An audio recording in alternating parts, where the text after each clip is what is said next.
പാണ്ഡവപ്പടയുടെ വിജയക്കുതിപ്പ് തടയാനായി ദ്രോണാചാര്യരുടെ നിർദ്ദേശപ്രകാരം കൗരവസേന ഒരുക്കിയ ചക്രവ്യൂഹം ഭേദിച്ച് അകത്ത് കയറി സമാനതകളില്ലാത്ത പോരാട്ടവീര്യം കാഴ്ചവെച്ച അർജുനപുത്രൻ അഭിമന്യുവിനെ ചതിപ്രയോഗത്തിലൂടെ കൗരവന്മാർ കൂട്ടം ചേർന്ന് ആക്രമിച്ച് നിർദ്ധയം വധിക്കുന്നു. തൻ്റെ പൊന്നോമനപുത്രന്റെ ദാരുണമായ നിഷ്ഠൂരവധത്തിന്റെ ഹൃദയഭേദകമായ വാർത്ത അർജുനന്റെ കാതുകളിൽ ഒരു ഇടിത്തിയായി ചെന്ന് പതിക്കുന്നു.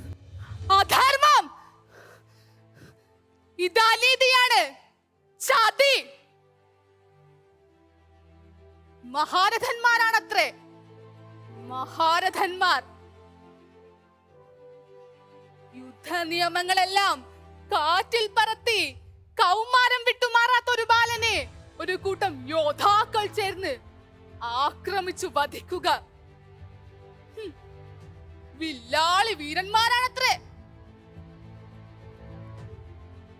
ഒരു ബാലനോട് പോലും ഒറ്റയ്ക്ക് എതിർക്കാൻ ശേഷിയില്ലാത്ത ചതിയന്മാർ. അഭിമന്യുവിന്റെ ജീവത്യാഗം ഒരിക്കലും വൃഥാവിലാവില്ല. ഇതിനു കാരണക്കാരായ എല്ലാവരെയും നാം കാലപുരി കയച്ചിരിക്കും.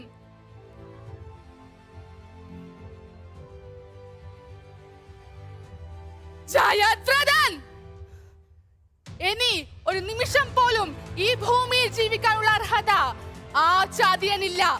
നാം വില്ലാളി വീരനായ അർജുനൻ ഇതാ ശപഥം ചെയ്യുന്നു. നാളെ സൂര്യൻ അസ്തമിക്കുന്നതിന് മുൻപ് ജയദ്രഥന്റെ തല നാം കൊയ്തിരിക്കും. അഥവാ എനിക്കതിനു സാധിച്ചില്ലെങ്കിൽ ചിതയിൽ ചാടി ഈ അർജുനൻ ജീവത്യാഗം ചെയ്തിരിക്കും. ഇത് കുന്തിപുത്രന്റെ പ്രതിജ്ഞ. തീർത്ഥാടന വേളയിൽ ദ്വാരകയിലെത്തിയ അർജുനൻ അവിടെ വെച്ച് കൃഷ്ണ സഹോദരിയായ സുഭദ്രയെ കണ്ടുമുട്ടുന്നു. സുഭദ്രയുടെ ആരും കൊതിക്കുന്ന സൗന്ദര്യത്തിലും വാക്കുകളിലും ആകൃഷ്ടനായ അർജുനൻ ആദ്യ ദർശനത്തിൽ തന്നെ അവളിൽ അനുരക്തനാകുന്നു. സുഭദ്രയെ പിരിഞ്ഞ ശേഷവും അർജുനൻ ആ ചിന്തയിൽ തന്നെ മുഴുകിക്കഴിയുന്നു. ഊണിലും ഉറക്കത്തിലും അവളെപ്പറ്റി തന്നെയായി ചിന്ത. കേട്ടറിഞ്ഞതിനേക്കാൾ സുന്ദരിയാണ് കൃഷ്ണ സോദരി. വീണ്ടും വീണ്ടും കാണാൻ കൊതിപ്പിക്കുന്ന മോഹനരൂപം, സ്ത്രീ സൗന്ദര്യത്തിന്റെ പൂർണ്ണത. പ്രിയേ സുഭദ്രേ, ദർശനമാത്രയിൽ തന്നെ ദേവി ഈ പാർത്ഥന്റെ ഹൃദയം കീഴടക്കിയിരിക്കുന്നു. നിന്നോടുള്ള അനുരാഗത്താൽ എന്റെ ഉള്ളം തുടിക്കുന്നത് ഞാൻ അറിയുന്നു. ദിനങ്ങളായി നിദ്രാദേവി പോലും എന്നെ കടാക്ഷിക്കുന്നില്ല. കണ്ണടച്ചാൽ മനസ്സിൽ തെളിയുന്നത് നിന്റെ രൂപം മാത്രം. നാണം പൂത്തുലഞ്ഞു നിൽക്കുന്ന സുന്ദരവദനവും പ്രണയത്തിന്റെ മലരമ്പുകൾ തുടിക്കുന്ന നീലനയനങ്ങളും അതരങ്ങളിൽ വിടരുന്ന പുഞ്ചിരിപ്പൂക്കളും നിന്റെ തേൻമൊഴികളും എല്ലാം ഇപ്പോഴും എൻ്റെ കൺമുന്നിൽ തെളിഞ്ഞു നിൽക്കുന്നു. പ്രിയേ സുഭദ്രേ, മനസ്സ് ഓരോ നിമിഷവും നിന്റെ സാമീപ്യം കൊതിക്കുന്നു. വില്ലാളി വീരനായ ഈ അർജുനനെ അനുരാഗ ശരങ്ങളാൽ കീഴ്പ്പെടുത്തിയ സുന്ദരി, നീ എന്റേതു മാത്രമായി തീരുന്ന ആ ദിനം അതെന്നാണ്? കുരുക്ഷേത്ര യുദ്ധത്തിൽ തൻ്റെ കൈകളാൽ വധിക്കപ്പെടാൻ പോകുന്നത് തൻ്റെ സഹോദരങ്ങളും ബന്ധുജനങ്ങളും ആചാര്യന്മാരുമാണെന്ന സത്യം മുന്നിൽ കണ്ട അർജുനൻ മമത്വാവേശത്താൽ ഒരു വേള ഏർത്തട്ടിൽ തളർന്നിരുന്നു പോയി.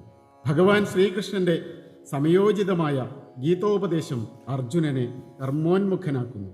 തൻ്റെ സുഹൃത്തും ബന്ധുവുമായ വസുദേവാത്മജനായ കൃഷ്ണനല്ല ഈ പ്രപഞ്ചത്തിൻ്റെ സൃഷ്ടിസ്ഥിതി ലയങ്ങളുടെ ആധാരമായ സാക്ഷാൽ പരമാത്മാവാണ് ഭഗവാനെന്ന് അർജുനന് ബോധ്യപ്പെടുന്നു.